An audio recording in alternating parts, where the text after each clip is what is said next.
the equation E is equal mc square, in which energy is put equal to mass multiplied with the square of the velocity of light, showed that very small amount of mass may be converted into a very large amount of energy, and vice versa. The mass and energy were in fact equivalent, according to the formula mentioned above. This was demonstrated by Kruger and Walton in 1932 experimentally.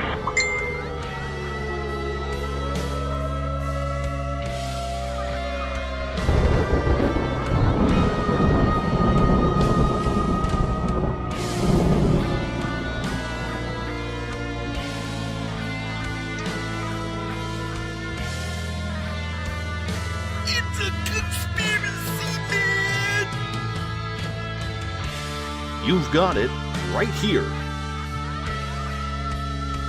S4 with E squared in conjunction with Spaced Out Radio. Alien contact. S4. UFOs. Bigfoot. 9/11. Grays. The Illuminati. Cover-ups. RH negative blood. What are they hiding from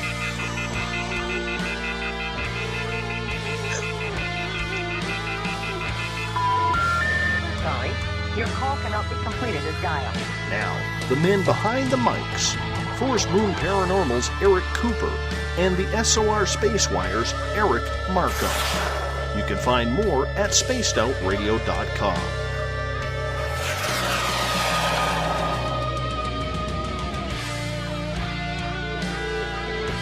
Remain seated, please.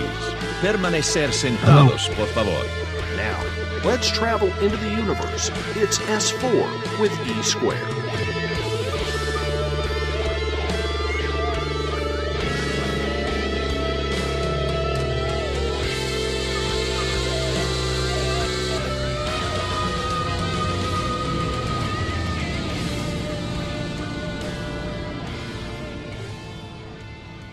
God, I love that.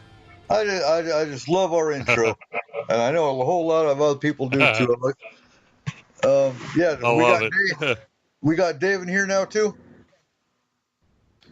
He's showing up on my Skype panel. Hi.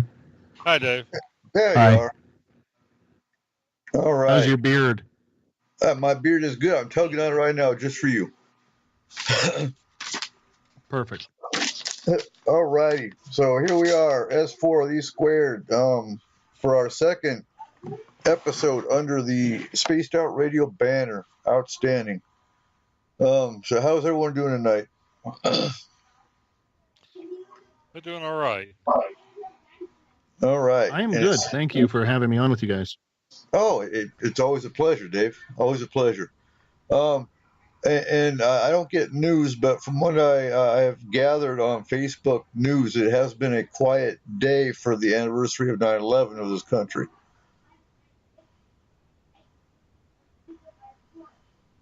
Yeah, I was wondering if anything would happen, but apparently not. Of course, I imagine the alert status is pretty high. Yeah, and I mean, I do get alert statuses on the phone, and it's nothing's going on, and that's outstanding. No active alerts in the area.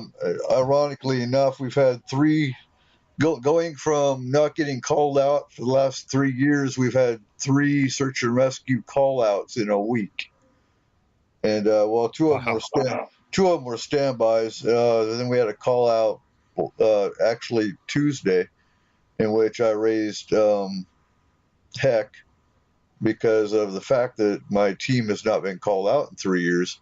And so I think that's going to change rather drastically because when it comes to a missing person, they can use all the teams they can. And the politics has a lot to play in that. So For those that haven't heard about Paracon is now October 22nd. It's only going to be a one-day event because of our venue, and we're not playing games with people, so we are sticking to a venue that hopefully gets locked in the next few days. Nothing's going to change as far as the quality of the speakers and the topics, so I just want to reassure people of that. You got your topics together, Dave? I'm working on it. I'm slowly working on it. It'll be ready to go by the time I get down there to speak at the Forest Moon Paracon, which will be really good. Outstanding. And for our Forest Moon members, I am working on a new network plan. I'm looking for a point of contact I can have in each state and each country that will, like I said, be a point of contact. Your job as the POC of your state is going to be to contact all paranormal groups in your state. And if you want me to vet them and make sure they're what we're looking for a crisis team, you would be basically the state case manager, and I would contact you when we have a case in your state, along with our own astral team. That way we have boots on ground everywhere we are, and we have people that we can trust that can go handle the cases. So that's in the works. So 9/11. Tonight we're not actually. I don't give a damn really about the actual conspiracy theories, and we're not going to discuss how the buildings fell or what if not there were airplanes. There's enough people that actually witnessed that event that saw airplanes. And understanding videos can be doctored and all that crap, but you know, whether it was or was not a conspiracy, the numbers I looked at today, you've got 2,977 people that died and are still dying from cancer and other health-related issues from that event that happened today, 15 years ago, and 6,000 plus that were injured. And out of the 6,000 that were injured, that doesn't even count the PTSD these people suffered through.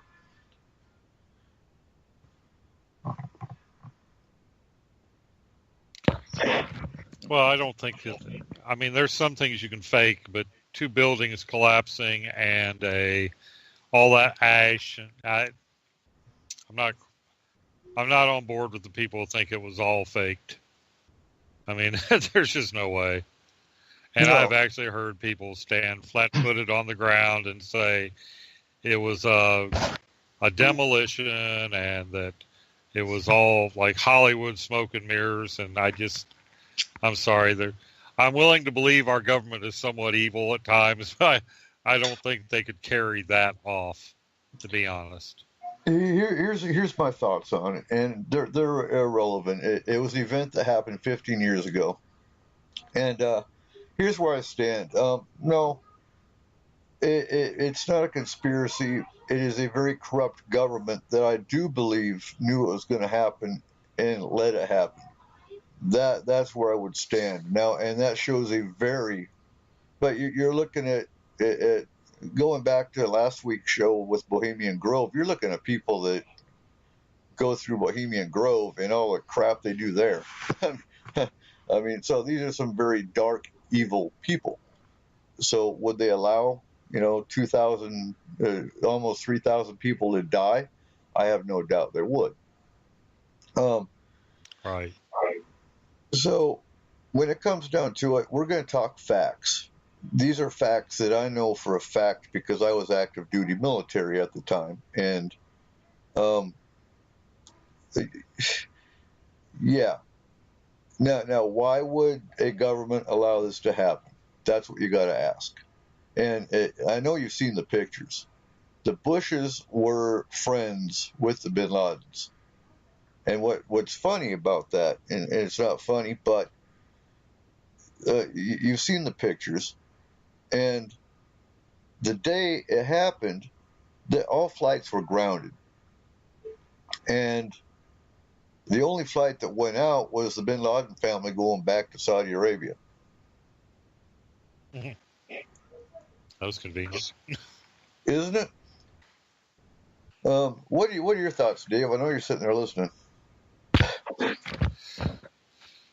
It was just one of those weird events that it didn't. I was going through my own personal tragedy that day, so this was just something that was going on in the background, and it didn't seem real. My dad called, told me to turn on the TV and see what was going on in the world, and I turned on, and it's like, for a moment there, I caught there just as they were replaying the airplane hitting, the first airplane hitting the tower, and I was like, what the? I mean, it just didn't make sense.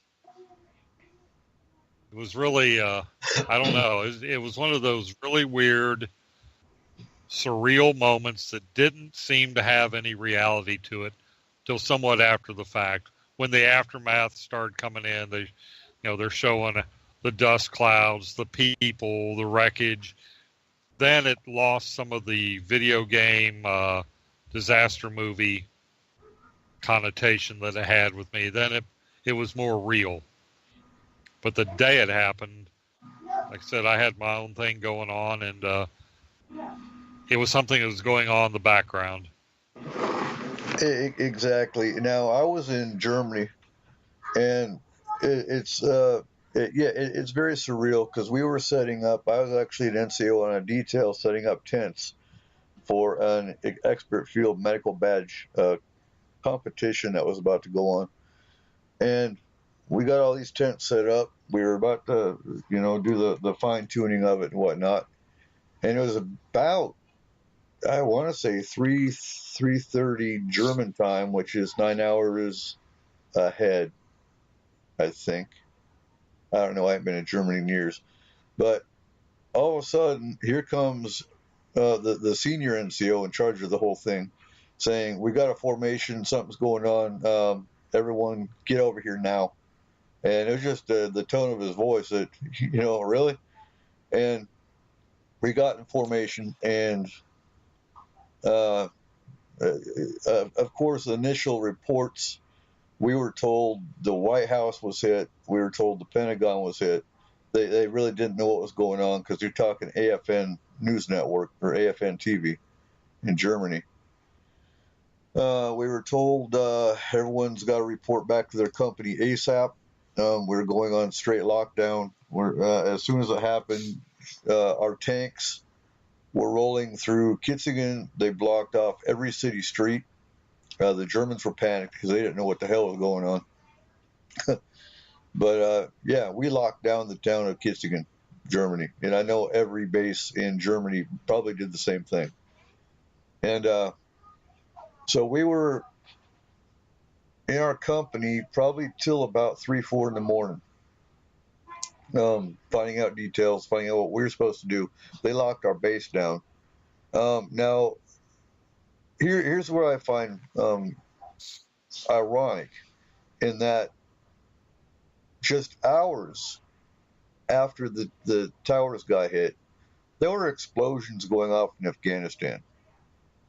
Now, I know you know how long it takes to activate a unit and get a unit into a combat mission.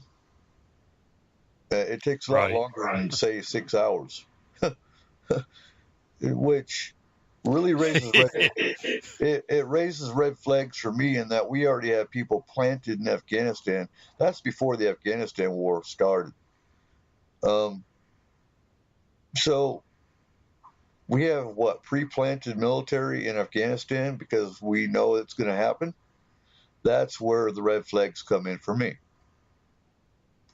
One of many. But all of a sudden we started hearing about, it's bin Laden. He claimed it, and now we're going to attack Afghanistan. Okay, that's all fine and good. Let's get the country all riled up. Let's get the country in. Let's look at the tone of the country. the tone of the country went very angry and very patriotic real quick. You look at it then and you compare it to now. Actually, you look at it then and you compare it to about 2 years later. And Right. it went from a very patriotic, let's go kick some ass, the eagle is pissed off, yada, yada, yada, to let's bring our boys home. Right.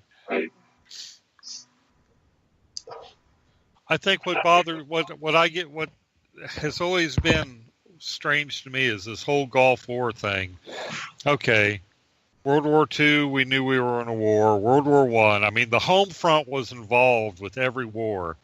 Vietnam, the last time we were really into something, there was, whether you were pro-war or anti-war, there was something going on. This has been like a reality series. We've been dicking around over there for 15 friggin' years, not getting anything accomplished other than pissing half the world or more off at us. And here at home, it's like, oh, yeah, there's a war going on over there. People dying. It's like, it's the detachment, a social detachment from it. Except for me, I've got a kid bobbing around in the middle of the Indian Ocean, or probably out in the Med somewhere, Indian Ocean, circling around the Med on a guided missile cruiser. And I've got 2 others that at any moment we could get a call from Florida that my wife has to run down there because they're both getting deployed through the Air Force. So, unless you're a military family, I don't think this war has had any impact on the average person sitting around the house, other than, you don't even see that much on the news about it anymore. And so unless something particularly heinous happens. Well, here, let me give you an example of patriotism. So I'm in Balad, Iraq, and I get, and I'm going to go through the phases of what it takes for us to get. I'll use Telefar, for example. I was in Telefar 05 to 06. I'll get back to Balad here in a second. But we get 2 weeks of free R&R. That's free leave. It takes a month because I'm sitting in Telefar. I have my leave paperwork. I have my orders to go home for 2 weeks, whatnot. I have to catch a helicopter from Telefar to Mosul, Iraq, where my battalion is, so I can get them to sign some more paperwork. Then I get to sit in Mosul for 2 or 3 days waiting for an airplane that's going to take me to Kuwait. And finally, I get bumped up and I get excited because I'm going to get on this airplane that's going to take me to Kuwait. Then I get to Kuwait. I get to go through some more briefings and sign some more paperwork. And finally, 3 or 4 days later, I get to fly from Kuwait to, in my case, because they only had 3 port calls, depending on where you were going on leave. Well, my port call was in Dallas, Texas. So I finally, after 3 or 4 days of sitting in Kuwait, bored off my ass waiting to go home, I get on an airplane. And it was kind of cool. I've never experienced this before, but we're talking, the country was still at its infancy of patriotism.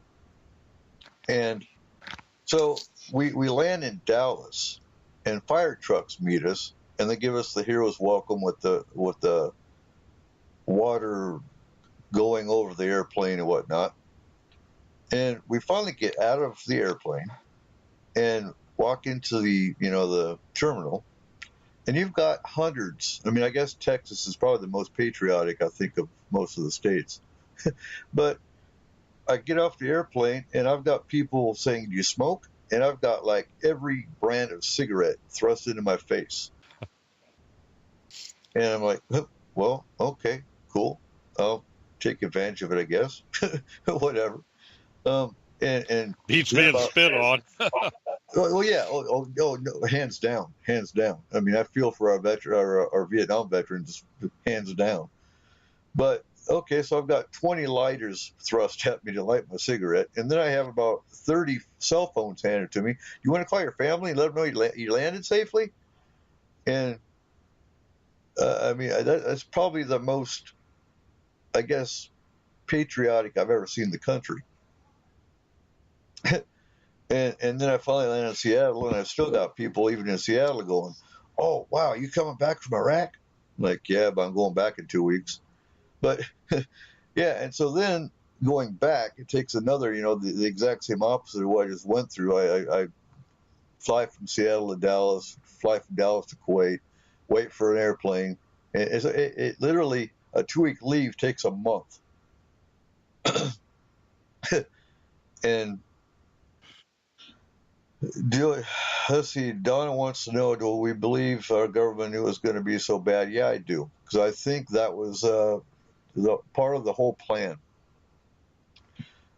Because what was the outcome of 9/11? The outcome of 9/11 was the Patriot Act. Right. And the Patriot Act is the worst of evils for any kind of document. It gives them permission to snoop in your life. And if you remember, too, back then, they were actually telling your neighbors to spy on you. And I mean, really?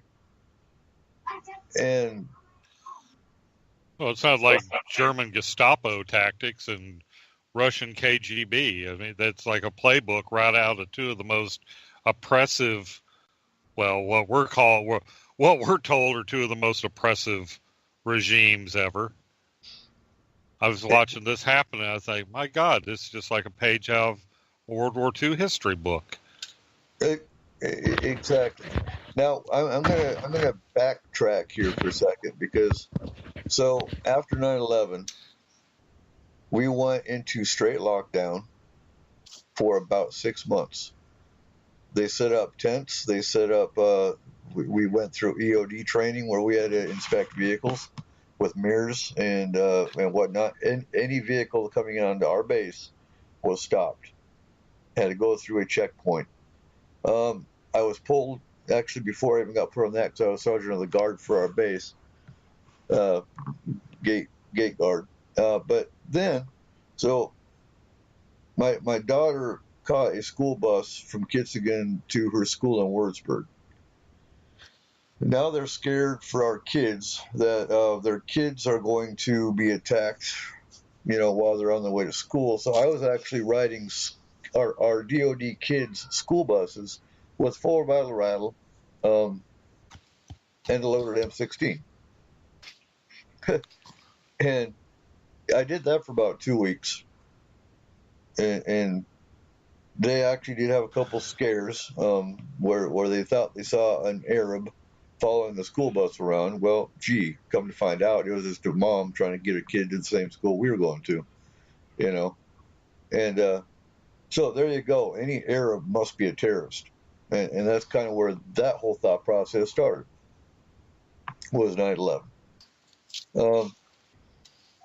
Never mind the fact that, I went through maintenance school in AIT, which, for those that don't know, that's where all soldiers in the Army, anyway, it's like an advanced, oh God, what is it? Advanced, it's basically your job training. I've been through medical school, I've been through maintenance school. I've got 2 different MOSs, which are military occupational specialties. We had foreign soldiers that were going to the same school we were. Now, I'm sure many of you have heard the conspiracy theory, which is not a conspiracy, it's fact, of the School of America at Fort Benning, Georgia, and that's where we actually trained terrorists. Bin Laden was there, Saddam was there. It's actually on Fort Benning, Georgia. And so we train foreign militaries all the time, whether it's in maintenance, whether it's in medical. It doesn't matter. We have the Japanese Army that comes to Fort Lewis every other year to test out their weapons and their equipment. So just the fact that you see foreign militaries here doesn't mean it's a conspiracy, and it does not mean they're threatening our country. But if you really look pre 9/11, you didn't see so much hatred towards Muslims.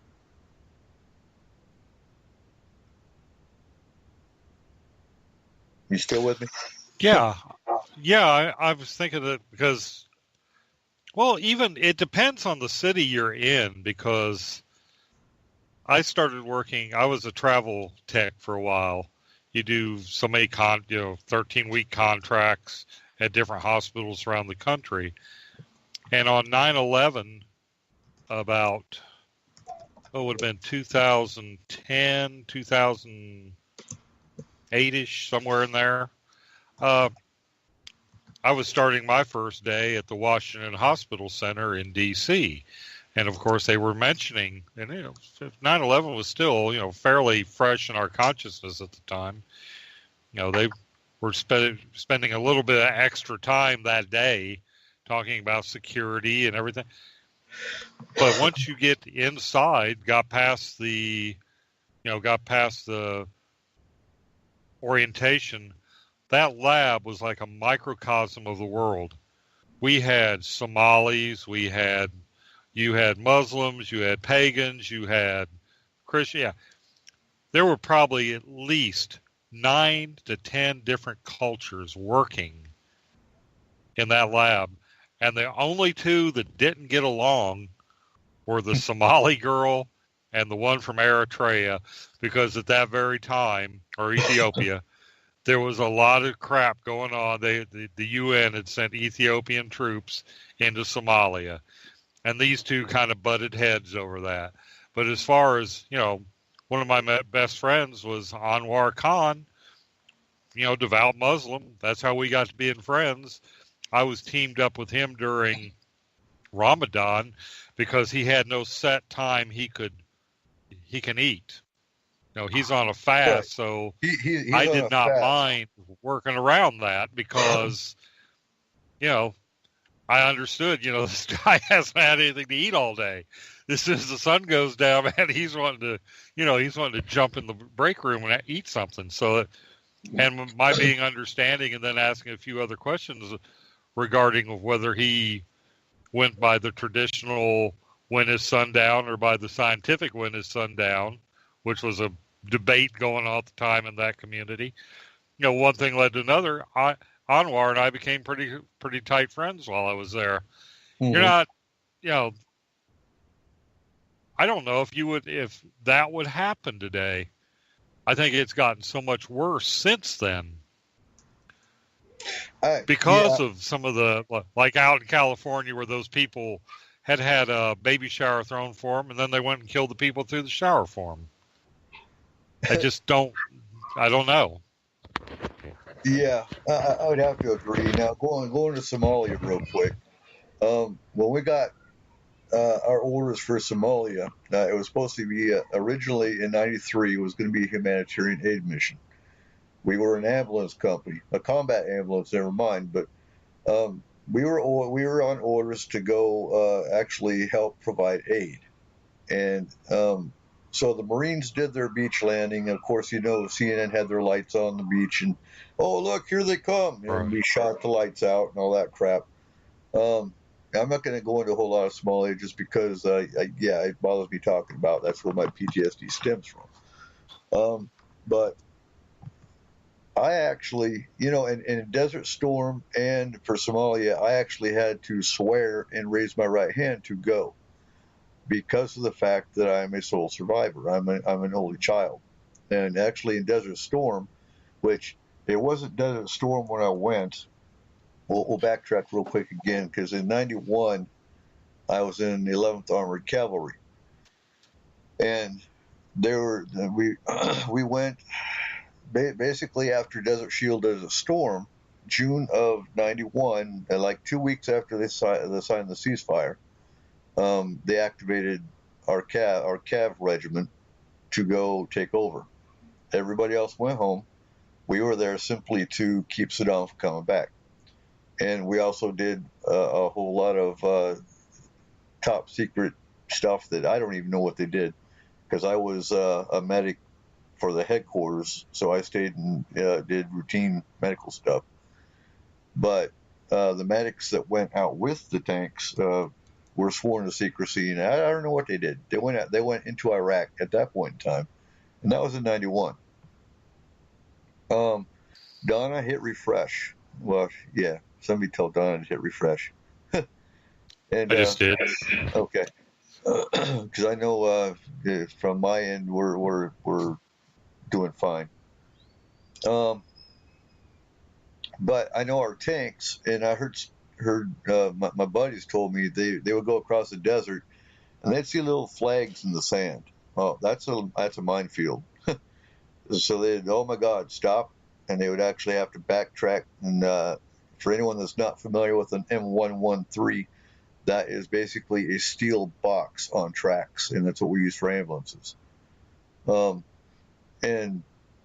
yeah, driving them is very tedious, and they had to actually back up their 113s and tanks in the same tracks they were in, and we actually had M1 Abrams that came back and would, when they were washing their tanks at night, would find landmines attached to the bottom of their tanks that fortunately did not go off.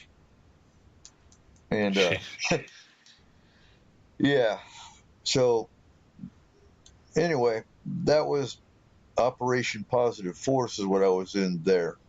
And that was my first combat experience, and I was probably about 22. And for a 22-year-old, never really having been away from home, going to a combat zone. And okay, that's what, yeah.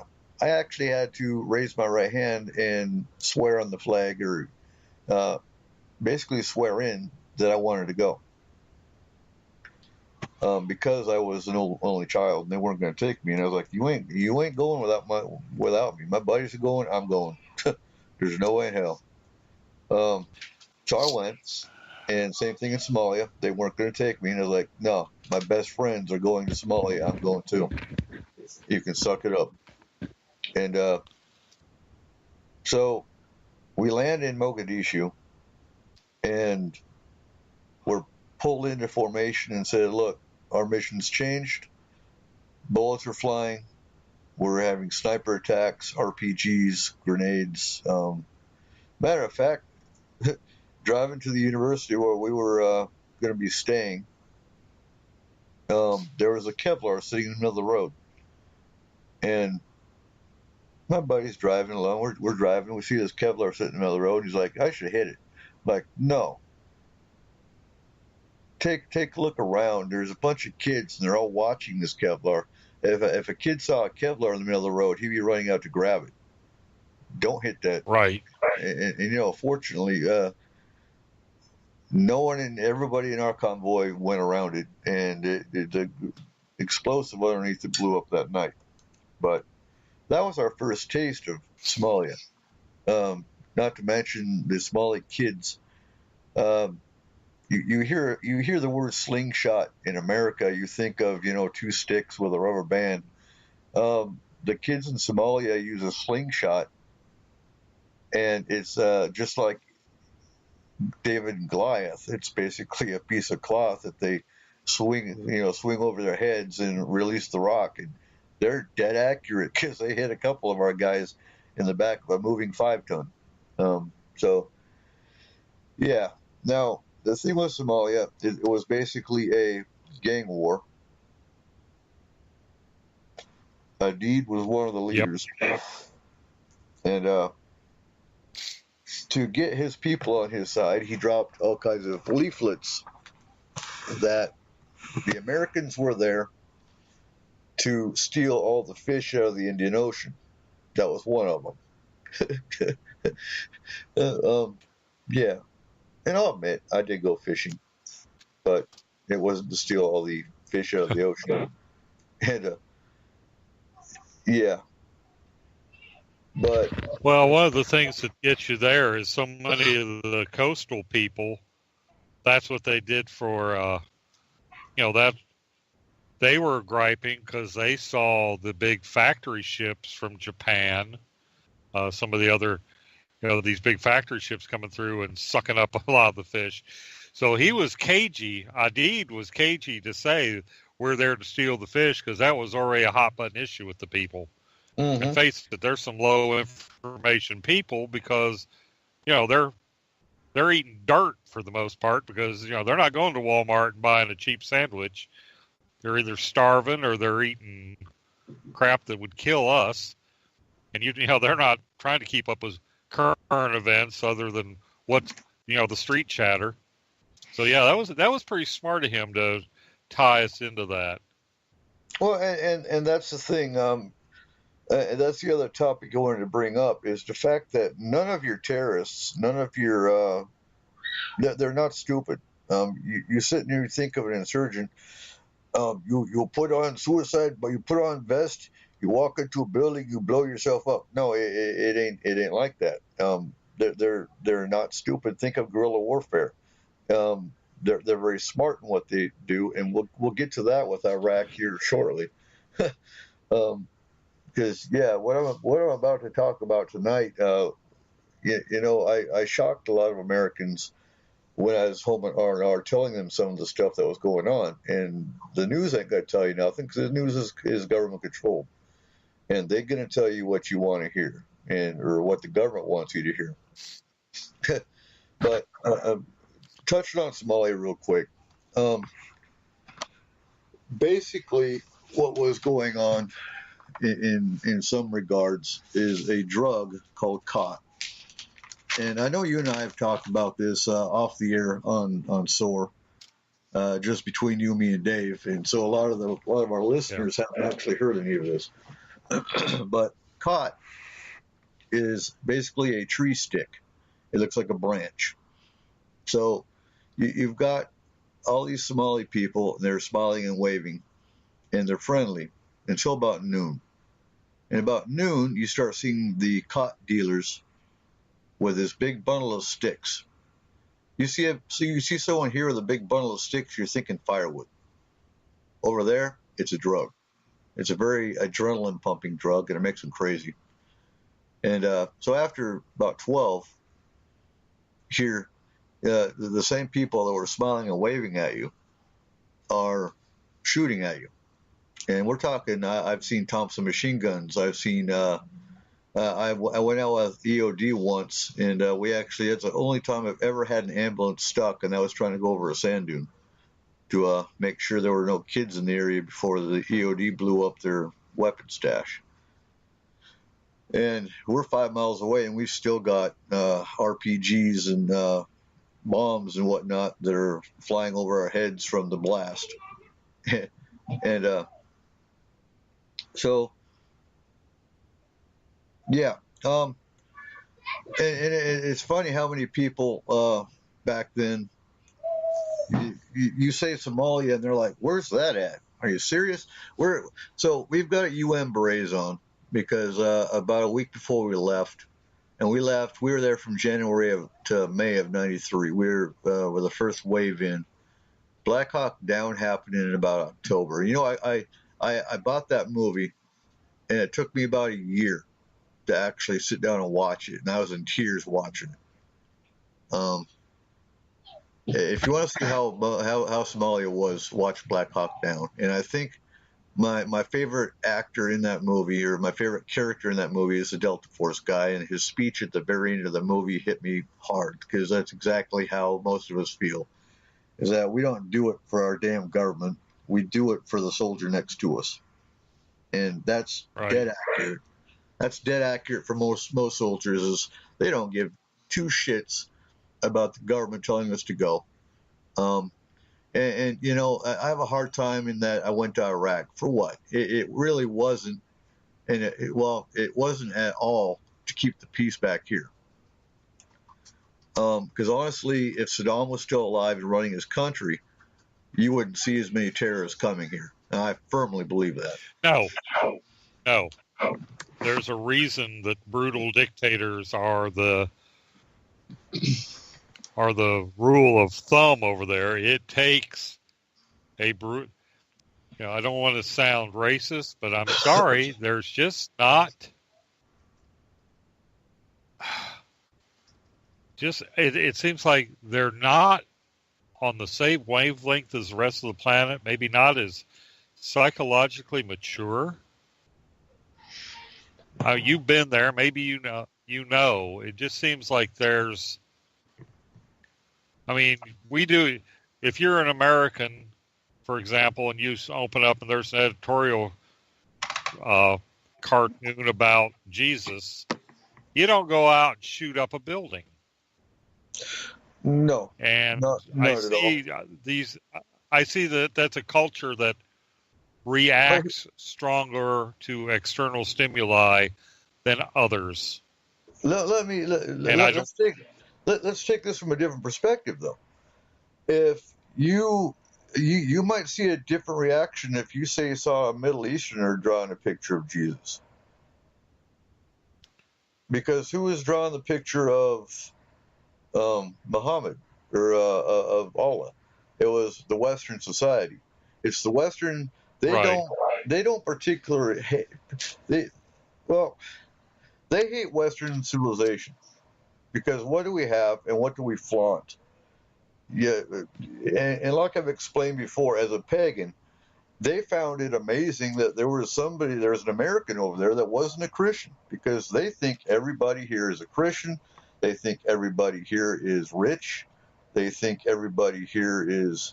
You have to look at it from a Middle Eastern perspective that's maybe somewhat brainwashed, yeah. But they're not their intelligence level is not any lower. Some of your best doctors here come from the Middle East. Oh. They also had more advanced medicine back when my people were painting themselves blue, jumping out of the woods and stabbing Roman soldiers in the groin and in the what's now British Isles. I mean, they already had come across a lot of biology that we didn't get discovered again for hundreds of years after. They were advanced astronomers. They had a amazing culture until you get to the point where there was the religious and the secular, and the religious won out. And that now, surely only the Quran is your source of truth. The science crap has got to go. And it was like somebody just reached out and snuffed out the brightest life or the brightest light in the world at that time. And you'd immediately get from a more or less a age of enlightenment back to a dark age, just because now we have to be strict. We have to strictly interpret reality by the book, the Quran. Well, and that's the other point, or that's another point, is just about every war that's been fought has been fought over religion. People have to have something to believe in. I understand that. But when your religion is dictating that it's the only one true way, which is Islam and which is Christianity, then you have issues. And when people get radicalized enough to go kill in the name of their one true way, well, that's where the problem lies. And people get really mad because I'll say there's just about as many radical conservatives as there are radical Muslims or Islams, because you just don't hear about it so much. But look at all the, you had the one, for example, that shot up a Planned Parenthood. You heard about that for 2 or 3 days, and he was doing it in the neoconservative. So, you don't hear about it because it's not labeled a terrorist action. It's labeled just a disgruntled individual, or whatever. Yes. Yes. Yeah. But redefine the. Yeah, you have to redefine if you don't want to say what it is. But let it be a brown skinned guy, and oh my God, it's terrorist action. So, oh yeah, Trip, and I have no problem, and I piss people off all the time because there is many conservative extremism as there is Muslim. And I get into this argument all the time. And I get called stupid. I get called, I call all kinds of names. But I was raised Christian, and I even went to Jim Oswego Bible College for a semester. And you want to talk about some radical ideology. They're just as radical as Muslims. But anyway, we're kind of getting off topic, but it is still a topic of what we're discussing. So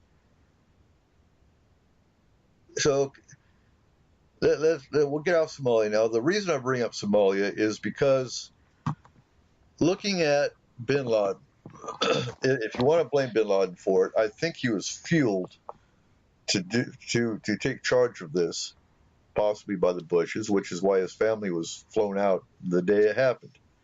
But bin Laden was a young man during Desert Storm, and he saw America come flying in, to save the day. Here comes America, going to save the day.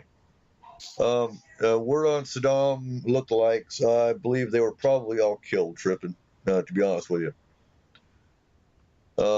He had 16 different lookalikes that actually had plastic surgery. And yeah, they would be the front car. You'd have more in the back car, and Saddam might be in the middle one day, and then another day Saddam might be in the front. They switched it up.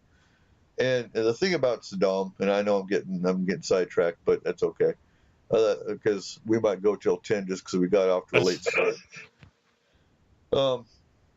But going to Saddam and having talked to Iraqis that actually worked for Saddam, if he got pissed off or he woke up on the wrong side of bed, he would kill his entire cabinet and replace him, to the point where nobody wanted to work for the man. He was a true dictator. And again, he went to the School of America.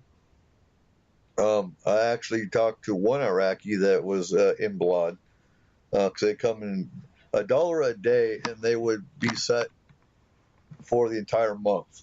I mean, rent, food for the family, the whole 9 yards. They come and work for the U.S. For $1 a day, digging ditches, doing whatever the hell we needed done. And I talked to one that actually, I believe it was his brother. One of Saddam's sons actually liked this man's wife, wanted this man's wife to be his own, and so he killed her husband and took the wife. And that's the whole family. Yeah, I believe he had 2 sons. They've both been killed. But yeah, his sons were more radical than he was. And no, he was just following old school Muslim practice. I mean, and if you even go back into the Old Testament of the Bible, wasn't it one of David's wives was one of his commander's wives, and he sent the guy to the front line to get killed so he could marry her. It's like, there's precedent. Yeah, you're absolutely right. So actually, they went by their culture, because I mean, hell, the Old Testament was based in the Middle East when it comes to continent. Right. So if you look at you can look at the Quran, the Torah, and the Old Testament, and they're damn near the same book up until you get to the prophets, and that's whose prophet came out on top depends on whether you're a Jew who's still waiting, a Muslim who had Muhammad, or a Christian that had Jesus. Yeah, exactly. I don't know that much as far as him being a CIA operative. I could Google it, but I don't trust a whole lot of Google. Tonight I'm talking about what I know for a fact. So I can't vouch for that, Trippin. I remember we set Saddam up, and he was our. What I know as a fact is because he was the enemy of Iran, and we were pissed at Iran. We backed Saddam Hussein to the hilt as long as he was fighting Iran. And right up until the time we landed probably about the time we started blowing the hell out of Baghdad, he probably thought he was still on our good graces. More likely. Because it wasn't. Yeah, I mean, he always, when everything happened, he always looked to me like a guy who thought, what the hell? I was just doing what you wanted me to. like when you spanked the dog for bringing you the paper. It just didn't. It just didn't seem that he was. Come on now. We even sent the man to our own terrorism school. We sent him to the School of America, right. Just like Bin Laden. Bin Laden was also in the School of America, and I think Bin Laden's still alive. I really do, because that's the first time I've ever heard of any top 10 terrorists that we've been looking for, that all of a sudden we find him and we drop the body in the ocean. Are you serious? Yeah, I've always been a little bit suspicious of that. I've never heard of that happening. But SEAL Team 6 goes in and gets him, and then they drop him in the bottom of the ocean. That reminds me of the Transformers dropping. Yeah. Are you serious? Well, and what was a month later, that whole SEAL team got blown out of their helicopter went down. I believe there's a couple. If I remember right, there was like this. I believe there's a couple of them still. Delta Force. I know one of them. Okay. Well, I know one of them wrote a book, and then the rest of the team ridiculed him for writing a book, saying it didn't happen that way. So, I mean, here you've got a whole lot of skepticism in that. Now, okay, going back to Germany real quick, 9/11, about 3-4 months after 9/11 happened, I'm on gate guard. I get told, hey, Delta Force has selected you to be on Delta Force. You need to go to this briefing. I'm like, okay, I can't leave my post. I need a relief. Well, I missed my briefing. I have never heard of anyone having so much pull that my sergeant major gets his ass chewed because Sergeant Cooper missed a briefing. But they came back a week later, and my platoon sergeant, who was an E7, came to relieve me of my post so I could go to a Delta Force briefing. I'm like, damn. Okay. Now, a responsible soldier would be doing PT every day, whether they were, on gate guard or not. I hadn't been. Hell no. I'm doing a 24-hour shift on gate, checking for bombs and whatnot. I'm going home, going to bed. I don't have time for PT. So I go to this Delta Force brief. I'm told, yeah, this is classified. You can't talk about it. I didn't sign nothing, so I'm going to talk about it. Delta Force is the premium of the premium, or the primo of the primo. We're talking Special Forces, Navy SEALs, Rangers, NCOs that have been to combat. They get selected for Delta Force. Now, supposedly Delta Force has been disbanded and obsolete. I doubt it. I really do. They always say that, but they keep it behind the scenes. They are actually based out of Fort Bragg, North Carolina. They have a compound all to themselves. And from what the briefing said, NASCAR teaches their drivers training. They have their selection of 5 different weapons that they can modify. They basically go get a Ranger Rick catalog or any of these tactical catalogs. If they see something they like for their team, they say, hey, I want this, and they get it. There is no uniform. They wear whatever the hell they want as long as that team is all wearing the same thing. They can have beards. They can have long hair. If I'm on a mission with Delta Force and the car breaks down here at home, my wife calls the compound. They come pick up the car and they repair it for you. If my wife gets sick, there's a doctor from the Delta Force team that comes to the house and does house calls. We're talking Delta Force, that's where your budget goes. And Delta Force is the ones that's blowing up shit in other countries that we don't even know about, and you hear about it on the news. In regards to weapons of mass destruction, Christopher, I don't think they existed. It was a lie by Bush for an excuse for us to go over there. Because here's the other hot topic that I want to bring up, is the fact that right after 9/11, we're looking right at Bin Laden. We're looking for Bin Laden, And all of a sudden, for no reason at all, the whole focus shifts over Saddam, because that was the whole target from the beginning.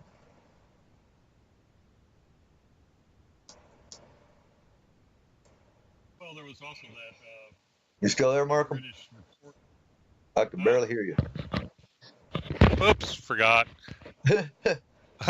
I'd kick my microphone up out of the way so I could get a drink of water.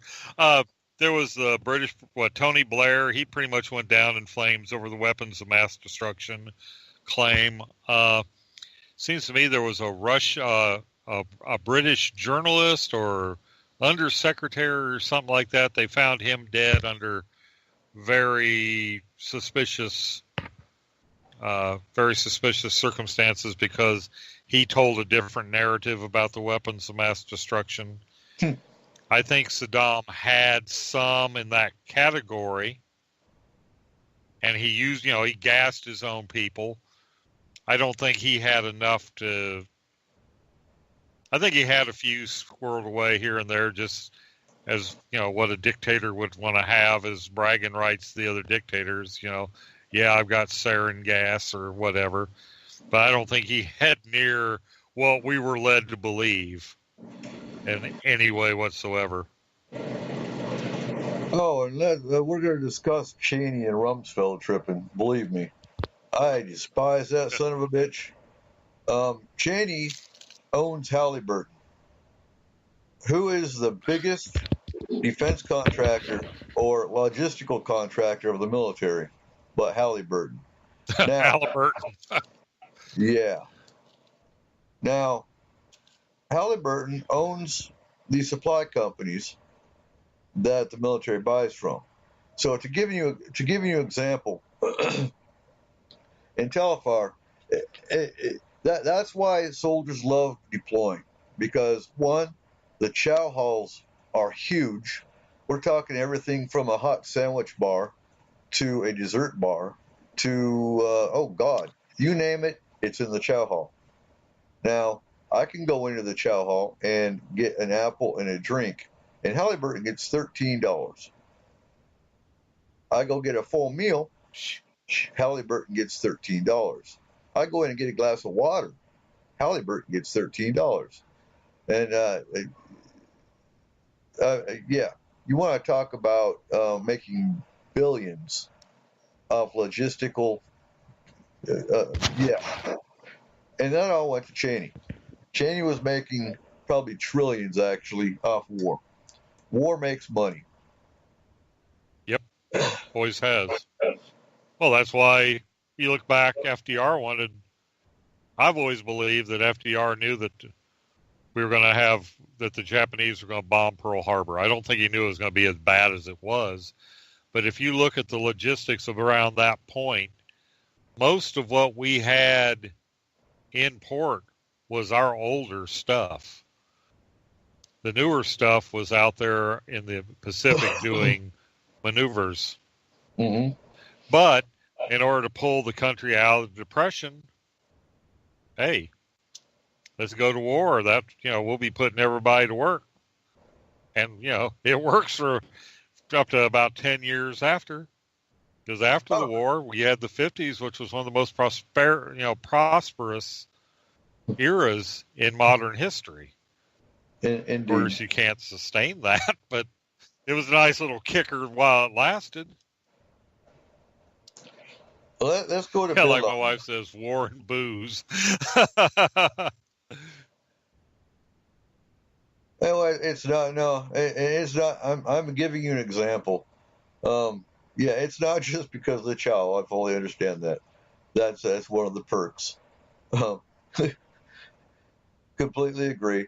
I'm just kind of showing you an example of some of the benefits of going to war, and where the money goes. And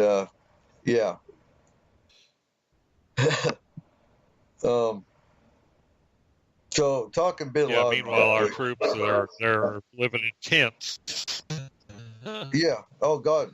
They went from tents to CHUs, which is a civilian housing unit, basically a two-man trailer.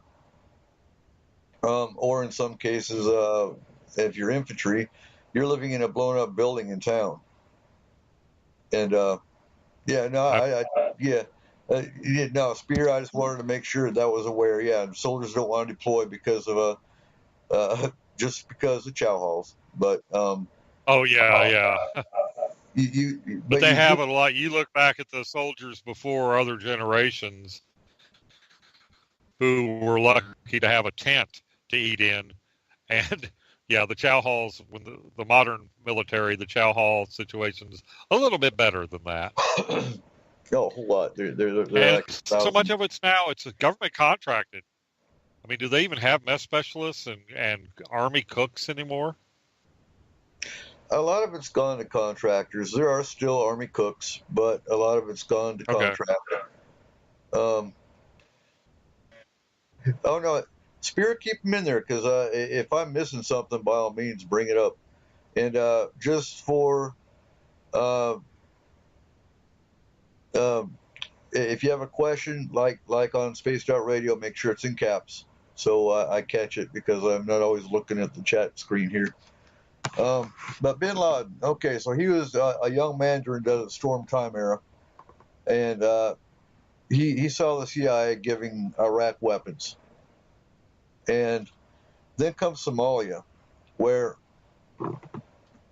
when do you draw the line of when you need to get involved with a foreign country? And I hear so many conspiracists out there talking about UN convoys and UN this and UN that. You know what? UN is so damn weak. We've had to go bail the UN out of every mission they've been involved with.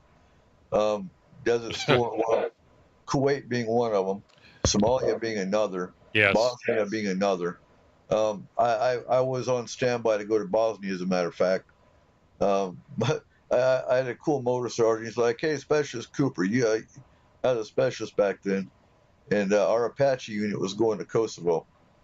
He's like, "You've already been to combat twice. Do you want to go to Kosovo?" I'm like, you know what? Not really. He goes, "Hey, all right, Hogarth, pack your shit. You're going to Kosovo." I'm like, okay. But I was on a team that had to get our vehicles ready to roll to Kosovo. So I was more like a push person. Yeah, and I don't know enough about Oliver North. But so you got Bin Laden. Bin Laden sees America going into Somalia where we really didn't belong, other than okay, there was genocide going on. There was gang wars essentially. I mean, more than gangs, they had what's called a technical. If you've seen Black Hawk Down, you know what a technical is. It's a little Toyota pickup with a 50 cal mounted in the back.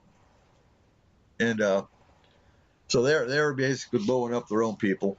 It was a civil war. But here comes America to save the day. So, that left a big Western civilization getting involved again. And here we come into if anyone had what's the word I'm looking for? If anyone had reason enough to push a terrorist action on America, it would have been him. So he probably did it, but I think he was pushed to do it by Bush. That's just my opinion on it. Did the government do it? I don't think so, but I think the government allowed it to happen. Yeah. Now, we've already talked about, I've got notes of key points I wanted to bring up. And if you want to count the total cost of lives lost, you've got 2,977 that died in 9/11, 6,000 plus that were injured. That doesn't count the PTSD.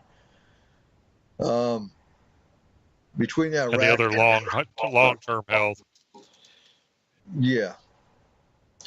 Iraq and Afghanistan war, you've got over 6,800 as of 2015. That doesn't count the 6,900 contractors.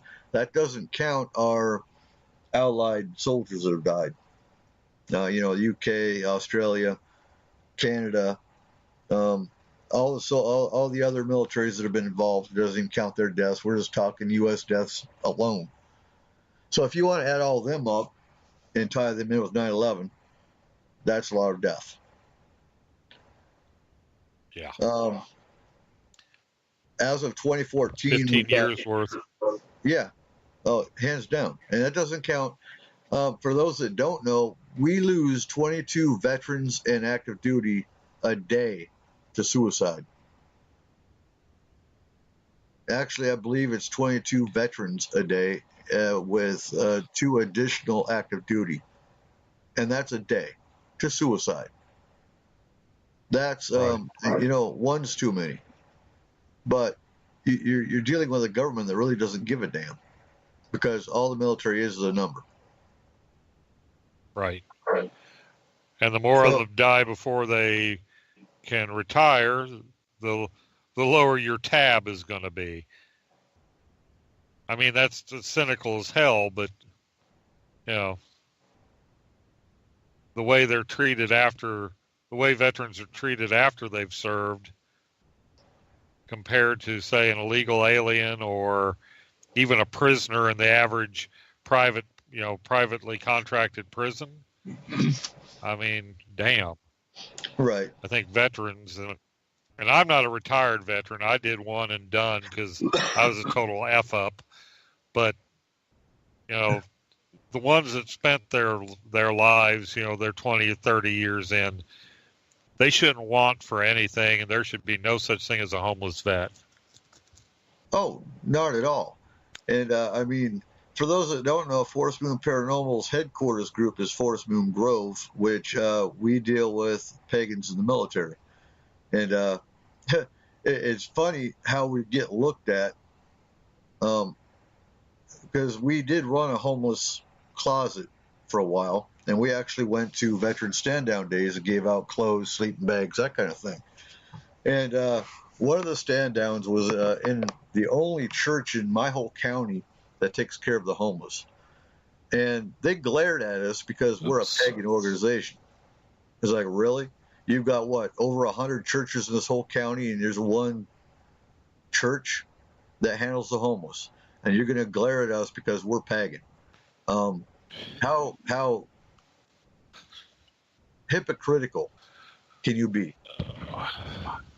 And we actually, because we didn't get referrals sent to us because of our belief system, we had to sell, or, not sell, but we lost our storage units full of sleeping bags, clothes, boots, that kind of thing, because we didn't have a budget for it.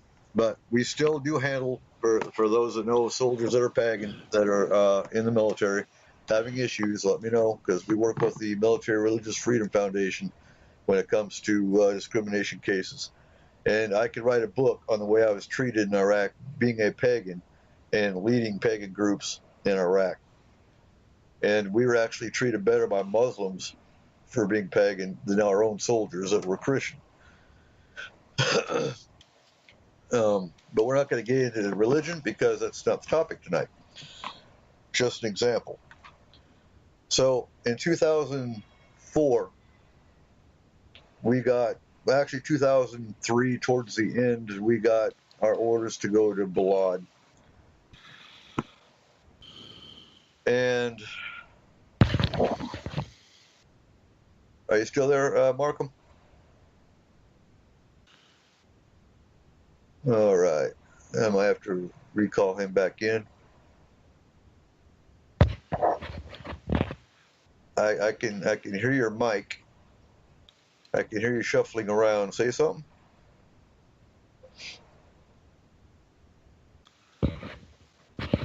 I'm right here.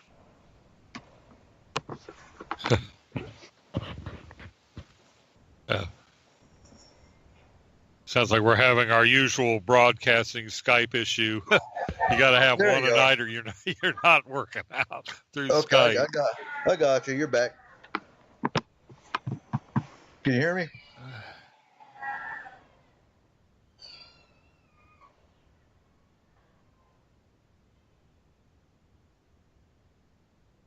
He's talking on that end. Okay.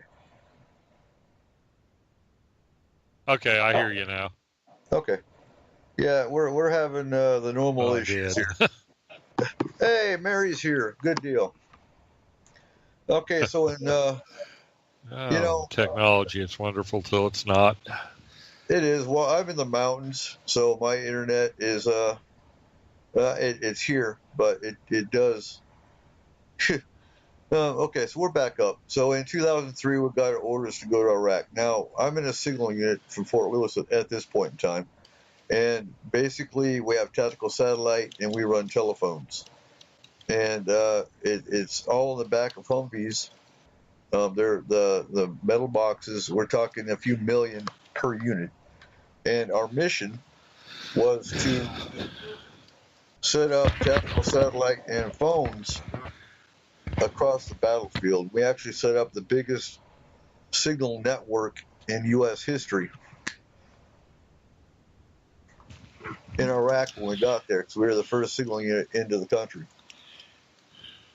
And so we get to Kuwait in January of 2004, and it's funny how things never change. But I step off the airplane. It's about 2-3 in the morning in Doha, and the smell hits you. And hold on a sec.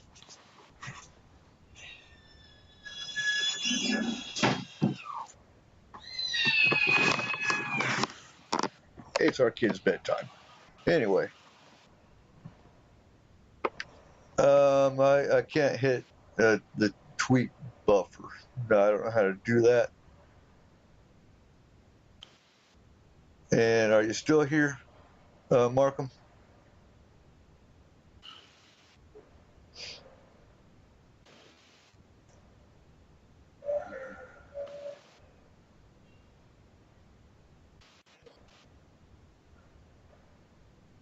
Okay. We still outputting.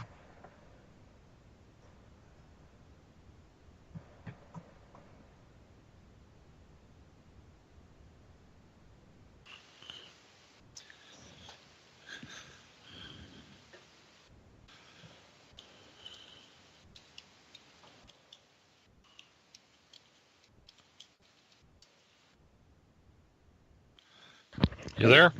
Yep, I'm here. Okay, you back? God, I hate technology.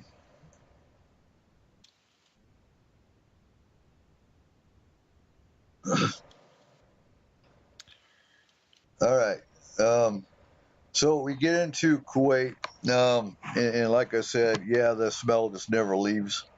It hadn't changed from 91 to 04.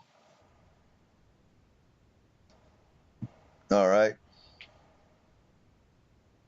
And anytime you go to a third world country, well, I wouldn't call Kuwait a third world country, but the sewer still runs in the streets. And so we were in Kuwait for about a month, doing basically desert training, drive-by shooting training, believe it or not. And it's funny because the American concept of what they call terrorists is that they are stupid, that their intelligence limit is low, and whatnot. And we got into Kuwait, and we were told that the insurgents were running piano wire across the highways to cut our gunners' heads off. So to counter that, we found steel poles, or kind of like T-posts, and welded them to the brush guards of our Humvees, so that as we're driving down the highway, it'll cut the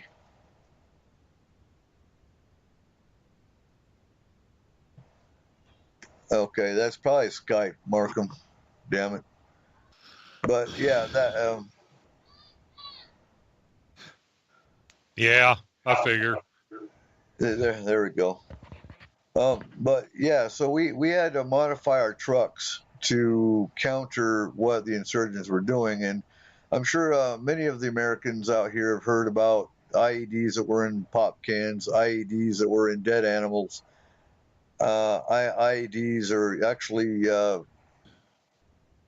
I can't remember the capacity, but very large bombs and whatnot that were placed in cars and parked alongside the roads, and they weren't stupid in their tactics by any means.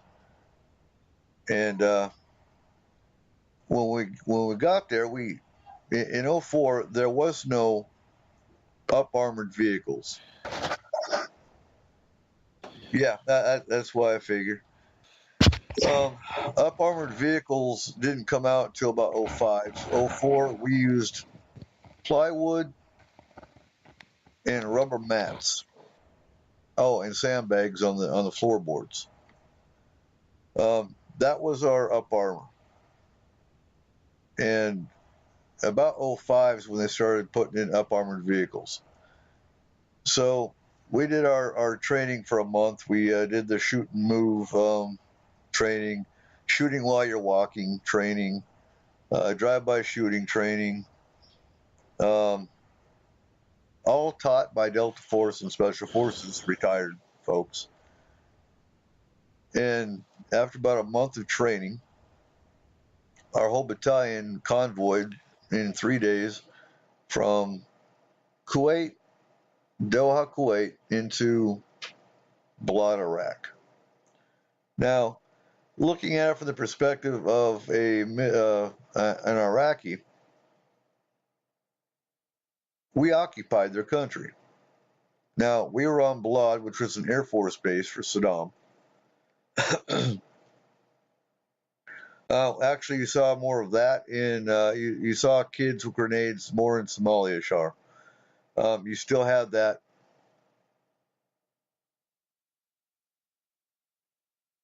All right.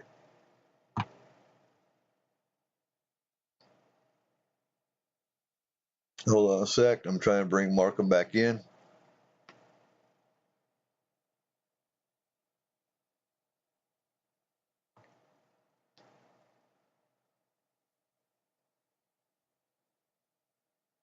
But no, you actually did see, you saw more of the kids involved with Somalia, not so much in Iraq. No, that doesn't say it didn't happen. Just, yeah. In Somalia, we had to watch kids that ran up to your trucks and dropped grenades in your trucks. In Somalia, you had to watch for them to try to steal stuff out of your trucks while you're driving down the road. Happened to me numerous times. And what really irritated me was our media, because our media would show, say, a kid with a weapon pointed at him, but what they didn't show you was that kid threw a grenade like 2 seconds before the picture was taken.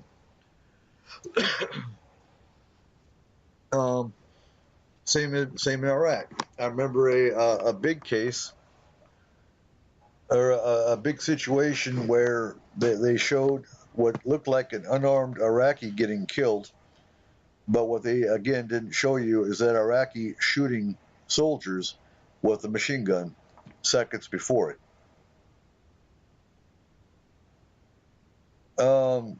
They don't, Char. They don't.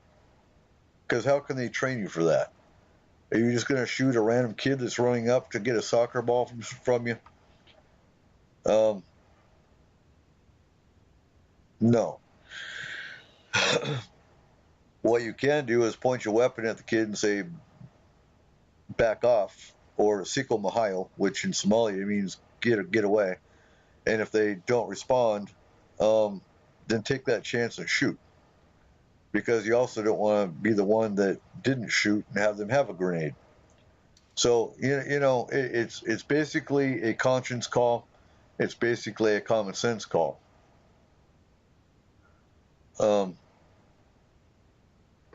I would say you still got 50% PTSD soldiers that won't go get seen, won't get PTSD diagnosed because of the stigma that is attached to it. And I have had heard rumors where VA will try to confiscate your weapons if you claim PTSD. Nightmares, yes. Some of them were Markham, but you also have to. It helps when you learn the language, and we did learn some of the keywords in Somali anyway. But getting to Iraq, so we had mortars dropped on us almost daily in Balad. And we were there from January 04 to January 05. We had mortars almost daily. And most of the mortars that were dropped, yeah, me too, Spear. And actually, I've only seen one letter that was supposed to have been. I've only seen one letter that was supposedly sent from the VA to another veteran, and it was on internet. And okay, in the chat room, let me know if I'm still live. Just say yes.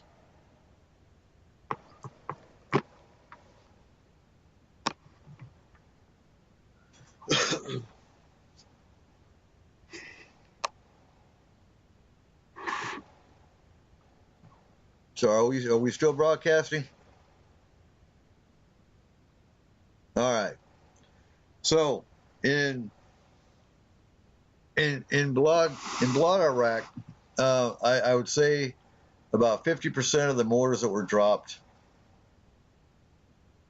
were actually farmers from outside the area that were just pissed off because we're occupying their land, and they were actually real smart about it.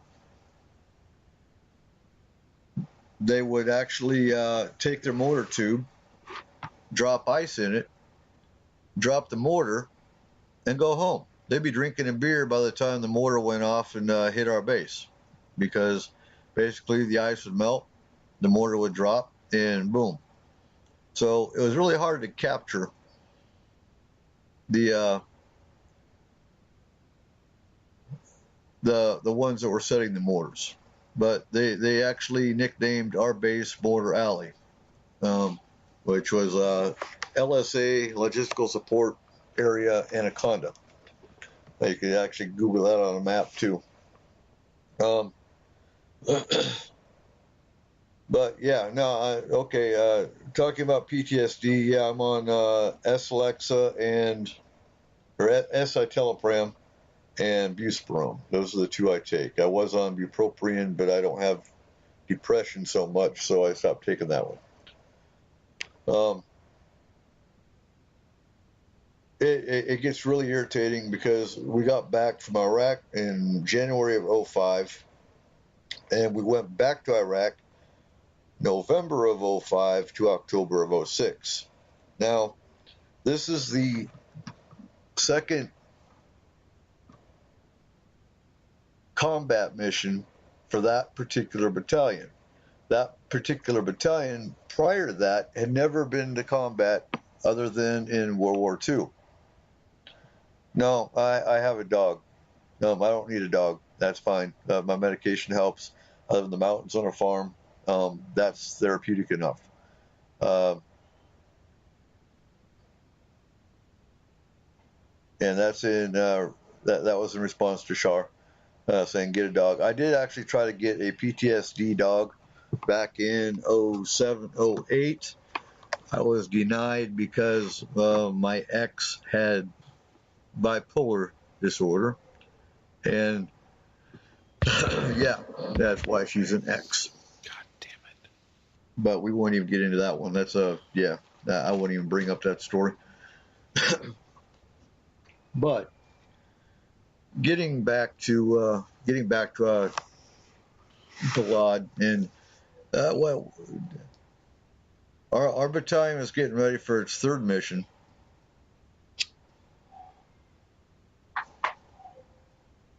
And I was sitting in my company.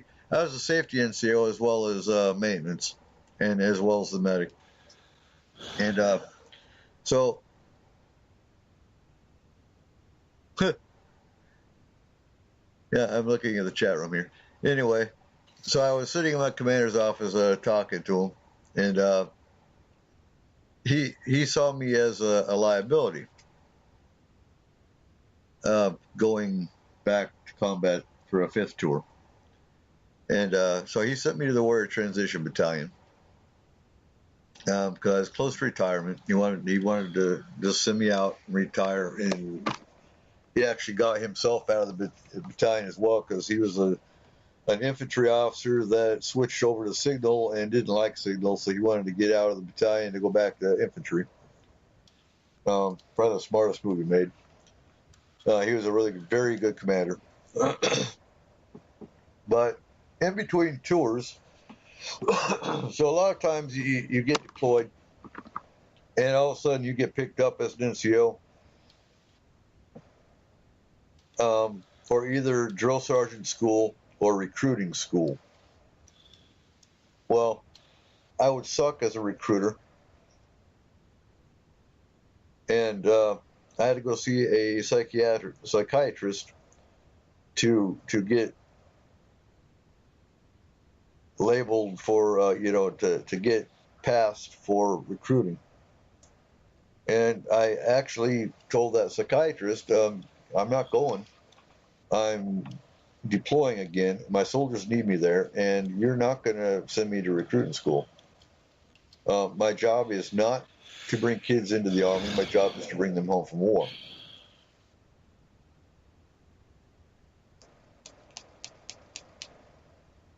So basically, they said okay. They dropped me from recruiting school, but apparently I wasn't completely dropped because my battalion commander got a phone call. But I was already in Iraq again, so it didn't matter. Yeah, I agree, Shar. Our soldiers got spit on after Vietnam.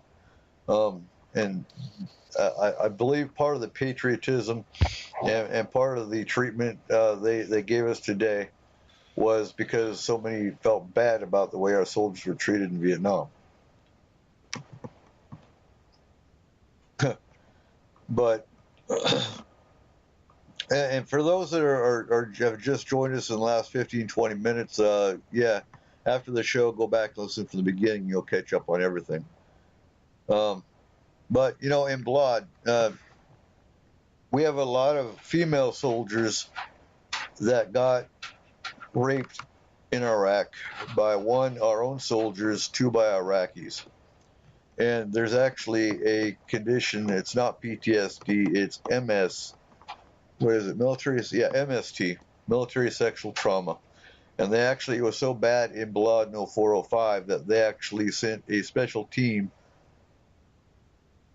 from DC, from the DOD, to actually investigate and counsel our female soldiers.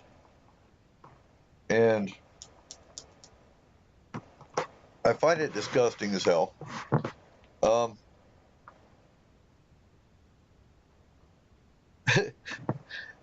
sorry, Markham. Yeah, I'll carry on.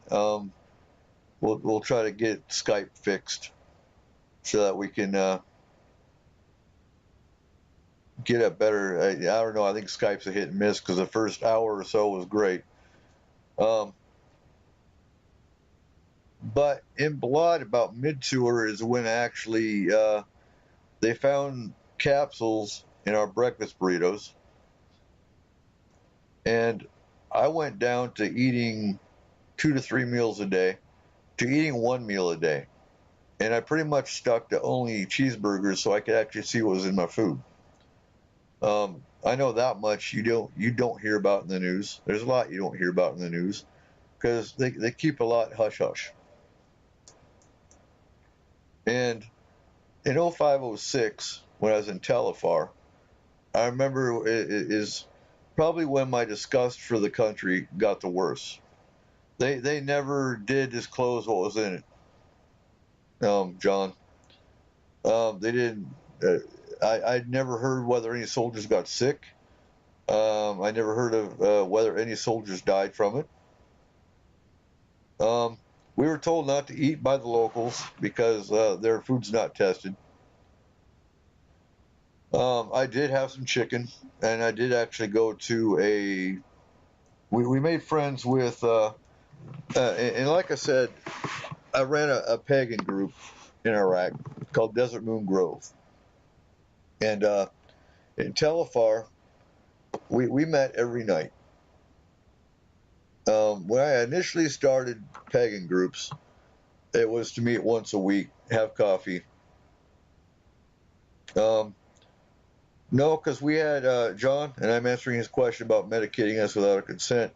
I don't think so. I think, I don't know, I think it was a test by the insurgents to see how far they could get, potentially, because like I said, I don't know of anyone getting sick.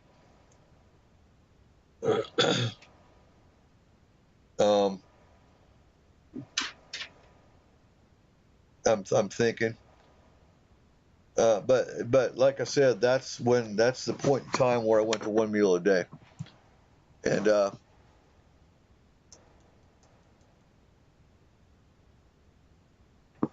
they actually at that point in time also pulled out any local nationals that were working in our DFAC and refused to let them back on base.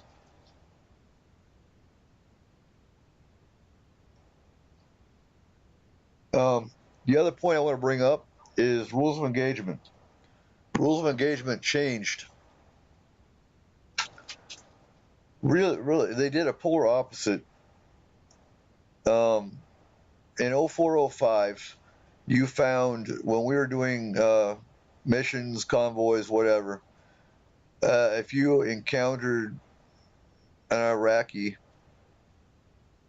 that was setting up an IED, at that point in time, you shot. You took them out. There was no win hearts and minds. It was war. They're seen as a combatant, and you kill them. That's when we actually were allowed to do our damn jobs. So we go back to Fort Lewis, January of 05. We roll back out November of 06, and all of a sudden it's win hearts and minds. You find an Iraqi that's setting up an IED, you do not engage. You detain that person, call in EOD to disable the IED, and then that individual's let go. And basically a slap on the wrist, don't do it again, which, they did. At that point in time is when you saw probably more death on our side, other than the initial, invasion. And that's where the politics gets in the way.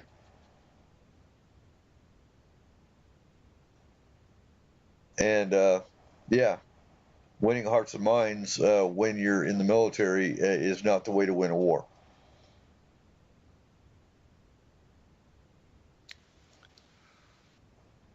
And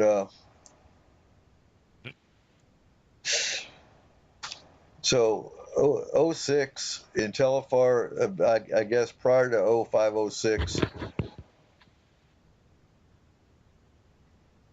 Telfar was one of the biggest training hotbeds of the insurgents at that time.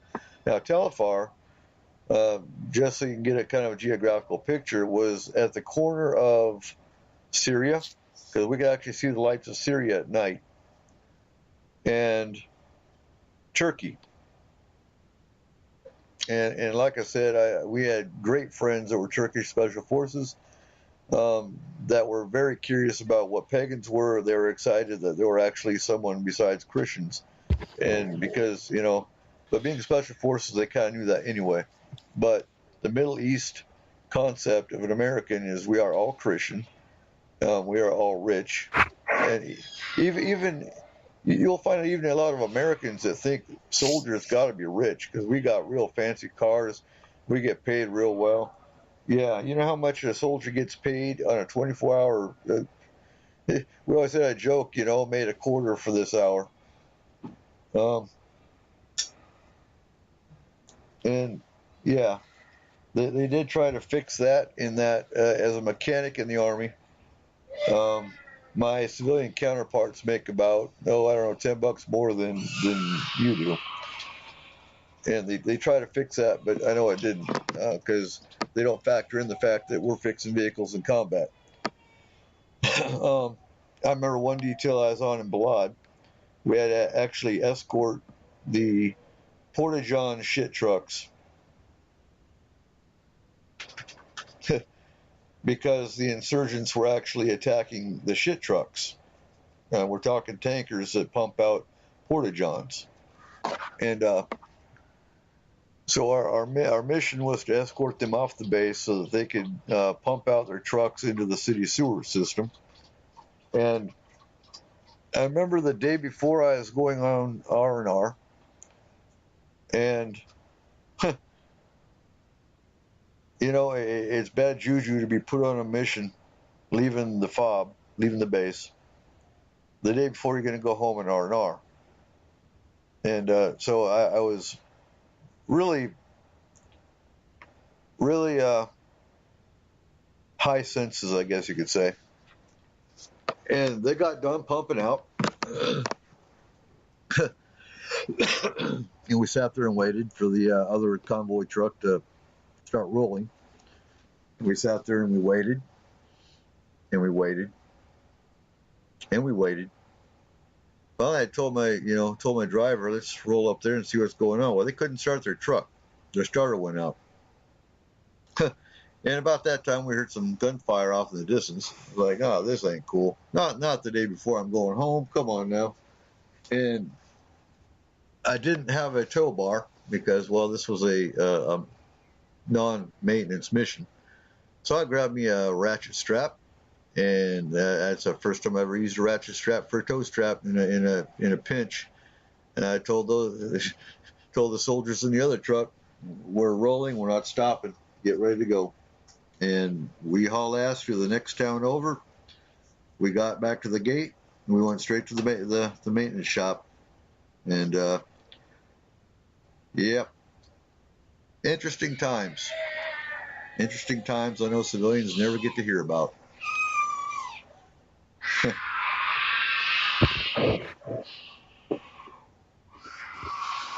So, I think I'm back. Can you hear me? You are. I can hear you, but yeah, you need to pick up the volume just a little bit.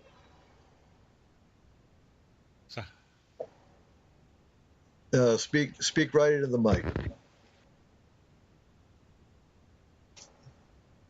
I am. There you are. Actually, let me turn up your mic volume. Oh, okay. There we go. I had about 20 minutes of choppy to no reception here. Now, I remember I had a friend in college who was in the first Gulf War, and he said they would do things like throw canned goods at the, like I said, I wasn't there, so I don't know. But he would say they'd be going down the road, and they would take a can of soup or something and chuck it at the people by the side of the road. I don't know. Did you see anything like that? What? From our soldiers? Of course. Yeah. And you had soldiers. You had soldiers that threw pork MREs out, and of course the Iraqis would run up and they grab the MRE and see it was pork, and they'd start flipping you out. We made enemies. Don't get me wrong at all. You're going to have bad apples, and even not even being a bad apple, when you start hearing about your own buddies getting killed, when you start seeing, being shot at, when you start getting attacked, your mindset goes, got started late. Your mindset goes from winning hearts and minds, and these people are nice, to, they're the enemy. and you hate them. And bearing in mind, not all of the Iraqis were bad. Right. You know that. But, yeah, you start hating all the people. Somalia was probably the worst for me on that regard. I did have Somali friends because I was actually in I had to drive a lieutenant for a while, for a week or two. And I had to go into the city streets of Mogadishu and park outside these compounds on the street because my Bronco or Blazer was too big for their compound. So I would get out of my truck and kind of walk around just to kind of keep eye on my surroundings. So I did make a couple. There was an old Somali man that would always try to sell me the same silver chain with a lion's tooth that was capped in gold for $50. I probably could have got it for $5, but I did try.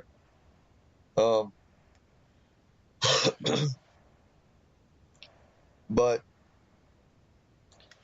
yeah, no, you do start hating the people because when they're trying to kill you, you start hating everybody.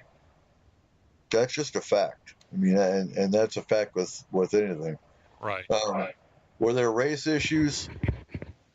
There probably were in some units, Char, but everyone wears green or everyone wears brown. You saw more anti-religious issues than you did race issues, honestly, from what I saw. I'm sure different soldiers could tell you different things, but race, I didn't see it near, not really. Not in the Army. Now, I can't speak for the Marines. I can't speak for the Navy. Markham could probably explain Navy. I don't know. Did you have race issues in the Navy? Never mind. He's working. Okay.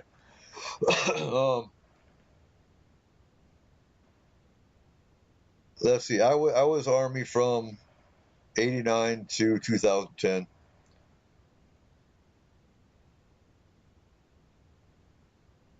Oh, I'm looking at tripping. Okay. The unit in Afghanistan that was supposed to be going in to get a archaeological, yeah, that was BS. If you looked at the biggest news source that was pushing it was Before It's News, which is a sham site. They have viruses and they don't vet their news. They just push out bullshit news. But I did have a buddy check on that. A buddy of mine checked on that, and there were no missing soldiers in Afghanistan from a supposed archaeological site. So that's the word on that one. I did see that, and I did check that out. But to my knowledge, yeah, there was no missing. And I even saw, if I remember right, I looked at I kind of blew up the picture and saw it was a 10th Mountain patch the soldier was wearing. 10th Mountain was not in Afghanistan at that point in time. 10th Mountain, if you don't know, is at Fort Drum, New York. They go to every mission, pretty much every hot spot. They are a special, and that wasn't a special unit. 10th Mountain is a regular unit. It's just pretty much a highly deploying infantry unit for the most part. They were in Somalia with us. They were in Iraq.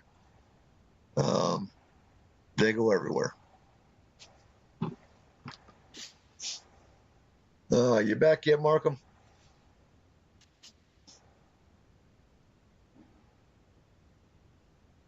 Okay, he's not back. Any more questions before we wrap this up? Because we are going to start wrapping this up.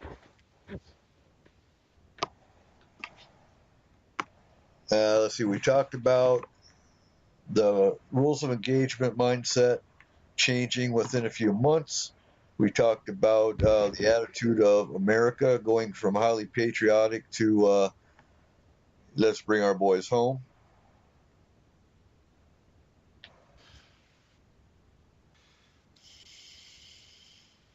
Okay, real quick. Fort Bragg houses special forces. They also They also house Delta Force. Delta Force is actually based on Bragg in a special compound on Bragg. So if you heard about a special unit, it's probably Delta Force they're referring to. Special Forces also has their own compound. Just like on Fort Lewis, we have special areas for the Rangers, special areas for Special Forces. We weren't kicked out. Actually, Obama is one that brought us home. Many of the Iraqis didn't want us to leave because we kept stability there. Now, here's the thing, because everyone blames Obama for ISIL or ISIS, whichever you want to call them. No, actually, Bush started ISIL by sending us to Iraq. If we hadn't even gone to Iraq, there wouldn't be an ISIS right now because we created ISIS. And that kind of goes back to how we treated the people. We actually created terrorists by occupying their country, if you really want to look at it technically. Just like if we had UN coming here and taking over our country, you would hate them. And that would create terrorists here going after the UN or any other foreign country, foreign military. Same thing. We created these terrorists. If I remember right, too, the actual leader of ISIL was in Abu Ghraib. We had him detained. He took his anger and his hatred towards America. He voiced it. He created his own little group, and we released them all. The ones that didn't go to Gitmo, we released. So now you've got them. We pull out of Iraq, and to my knowledge, we do have a few small units that are still in Iraq that are training the Iraqi forces. But even back then, when we were training the Iraqi forces, you still had insurgents that infiltrated into the training. They got free weapons, they got free equipment that I'm sure our government paid for,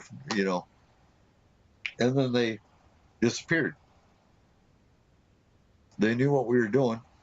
If you go on Forest Moon Paranormal, you'll actually see pictures of us in Iraq.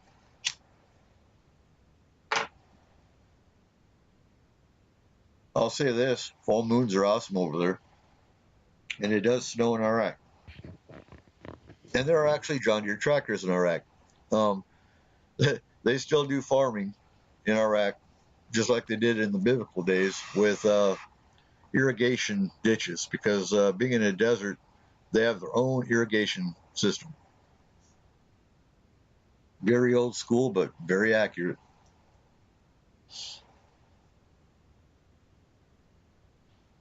Didn't they have a culture that was like on a floodplain at one time?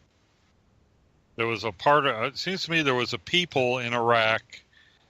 There's a marshy area or just like a huge inland shallow sea that these people had been living on since biblical times. Pretty much I think they pretty much drained all the Mesopotamian marshes or something like that. I did. I don't think I actually. Oh, actually, no. There's no light pollution there. Actually, tripping real quick. Yeah, we actually had burn pits there that you can actually, if you were there and saw the chemicals that we were burning and the garbage, or quote unquote garbage that we were burning, there were days that it looked like fog, but it was actually black smoke. And there was no EPA. There was no one to, shut that down. So there's actually health conditions that our soldiers came back with from breathing in these burn pit smoke. And there's actually a VA claim that you can put in if you were in those areas at those times. Now, when I was in Desert, Operation Positive Force in Doha, they had us running every morning for PT. They actually had us doing PT in a combat zone. And the smoke was so thick from the burning oil well fires that it looked like fog. And they actually pulled us in to do, I wouldn't call that Gulf War syndrome. I think that was something completely different. But they actually pulled us in one day to see what our oxygen level in our blood was, and it was like 13%. And so they stopped having us do runs in the morning. PT stopped at that point in time, but we'd already been there for about 6 months.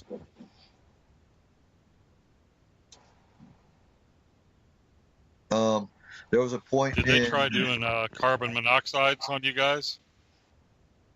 Not to my knowledge, no. With all that burning? No. Okay. I also remember there was one day we had to wear our mask at our side because Saddam had actually threatened to reattack Kuwait again. I know that didn't hit the news, but there were a couple of different times that Saddam had threatened to come back in, and well, we kept him out. Right. All right. I used to see these pictures of the guys wearing all of that NBC gear with the mask and the hood and all.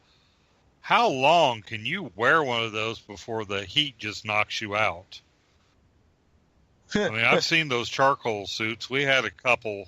For some reason, we had a couple at college. We'd got them from a State Depot. I think Dr. Scott thought he was going to use them as some kind of camouflage for us. But anyway, those things are heavy. Heavy and hot without the combat gear on. It depends. It depends on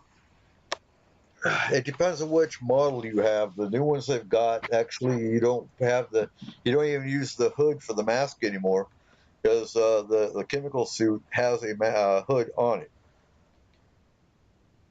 I think the longest I've actually worn full NBC gear with mask was about 2 hours. And Jesus. Yeah, that's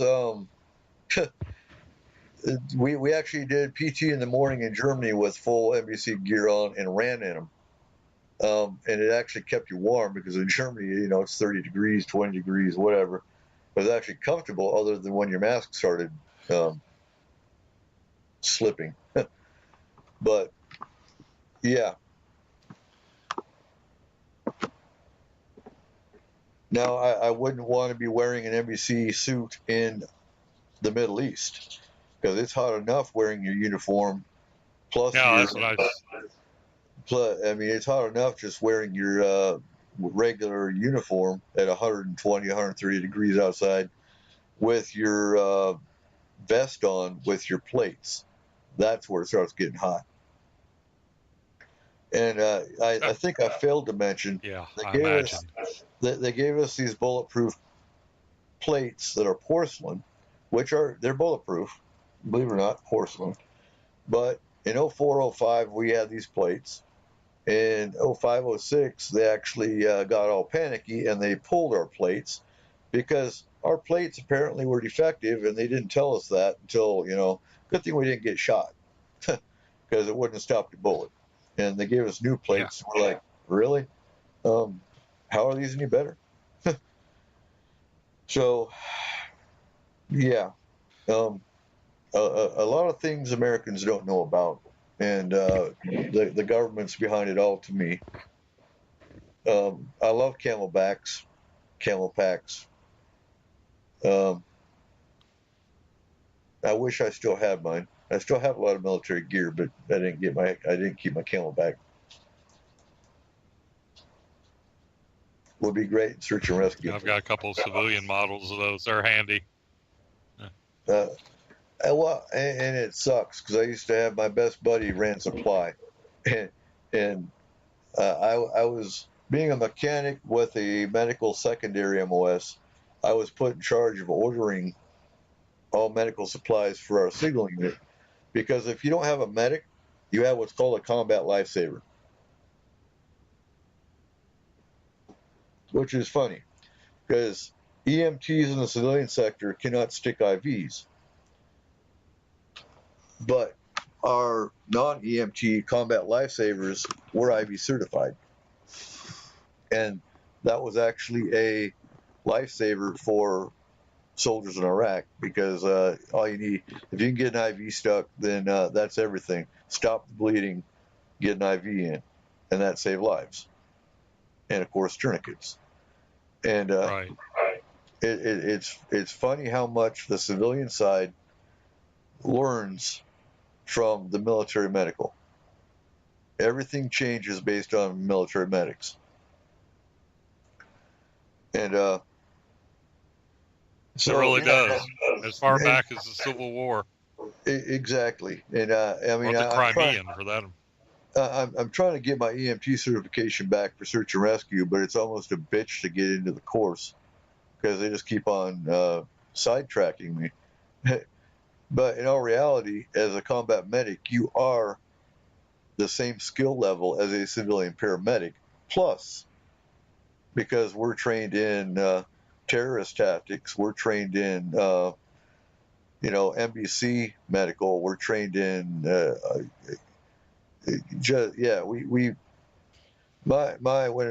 I was in Kuwait in '91, my chief warrant officer was an 18 Delta, which is a special forces medic, and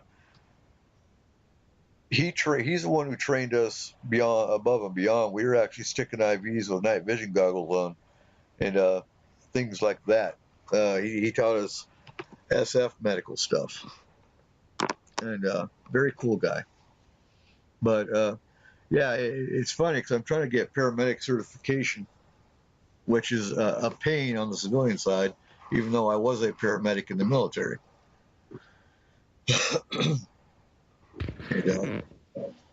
So any last questions before we wrap this up? Yeah, I was amazed at how the medical side didn't cross over very well.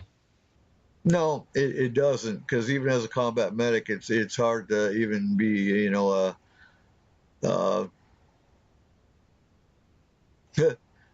Rhino Rockets. Yeah, even as a combat medic, you're lucky to get minimum wage checking vital statistics, vital stats in a clinic.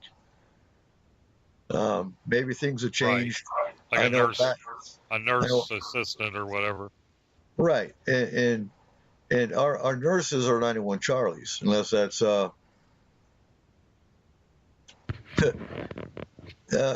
I was in Somalia again. 91 Charlies were not IV certified; they were IV monitoring. They simply monitored the IVs, and it was funny because trying to get a 91 Charlie to stick an IV, and no, I don't know how to do it. I'm like, well, God damn it, get out of the way. And yeah. So if there's no more questions, I'm going to wrap it up. We went over a little bit just because of our technical difficulties, and that's fine. And if you're not in Forest Moon, just do a Facebook search, Forest Moon Paranormal, and jump into the group. As I said in the beginning of the show, I am starting a new experimental program where I'm going to get a point of contact in every state. You are going to be responsible for your state as far as case management goes. I need you to look up every paranormal team in your state to get on board. Now, if you need me to screen them, we do not want crackerjack box paranormal groups that are only sitting there looking to get a picture. And that doesn't work for me. You need to know how to clear out spirits, pass them over to the other side, how to mediate with spirits, how to deal with entities, and protection.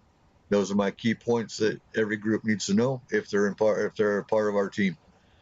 But if you're interested, get a hold of me directly, or you can just post on my thread that's in the Forest Moon Paranormal group. Make sure you jump in Spaced Out Radio, which is going on right now, at www.spacedoutradio.com, and you can also find our S4 link in the Spaced Out Radio page.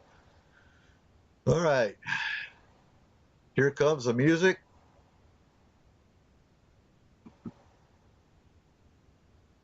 Maybe.